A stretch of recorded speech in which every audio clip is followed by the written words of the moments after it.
So pretend you're 18-year-old laborer wanting to build a career. You want to be foreman tomorrow, that sort of thing. What's the mindset that you take? I mean, I ask those questions, that sort of thing, but just how would you start your career if they gave you a shovel and you're here and you want to build a long career in construction? I did exactly that when I was a kid. I worked construction. I was a laborer, and what you're going to do in those situations? Number one, you're going to work hard. Number two, you're going to pay attention. Number three, you're going to look to take responsibility whenever you can. Number four, you're going to take ownership. If something goes wrong, you're going to own that problem. You're going to get it fixed.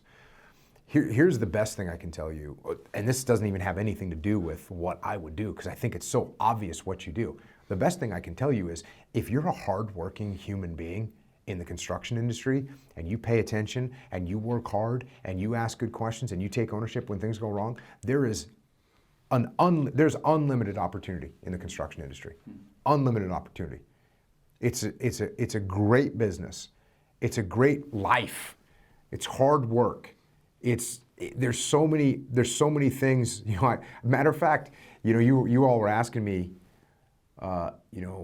so were you going to just kind of run this gym when I retired from the Navy?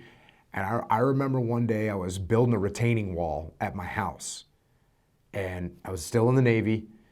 And I went and told and the Navy, look, you've got people to deal with. You've got all these situations unfolding. You got combat, you got war, you got people getting killed. And I told my wife, I said, when I retire from the Navy, I'm going to start laying block again, because I laid some block when I was a kid. And because, look, here's the job, and it's a very gratifying job. Mm-hmm. You can quantifiably see what you did, and that's very rewarding. And then as you grow up in that industry, there's just so much opportunity. So what would I do? I would work hard. I would take ownership. I would take as much responsibility.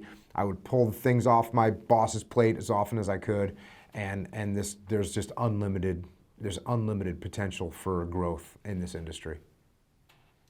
That's one of my favorite things about it is there aren't a lot of the barriers in this world that there are in other worlds. Yep. Like there are some careers where if you don't have this box checked, you're not going to the next, regardless of how good you are, mm-hmm. how hard you're going to work. I mean, some positions in the military are similar. It's like you gotta check these boxes. Construction, it's really based on, and blue collar work in general is just based on how hard you're willing to work. Yeah. Yes. It's how hard you're willing to work, but if you apply how hard you're willing to work, which has got to be damn hard, with a little bit of, proactive smarts, that's the difference maker. Because look, you go down to a construction site, there's some 18, 19, 20-year-old kids. What are they doing? They're going to work hard, but then they're going to get drunk that weekend. They're not looking for any additional responsibility. They're not looking to figure out how to do anything on their own. They're at construction sites too. And they're going to be a laborer for a long time. But if you have the attitude, hey, listen, I'm going to work hard, I'm going to learn, I'm going to take responsibility, I'm going to pull things off my boss's plate and take over for him and make his job easier.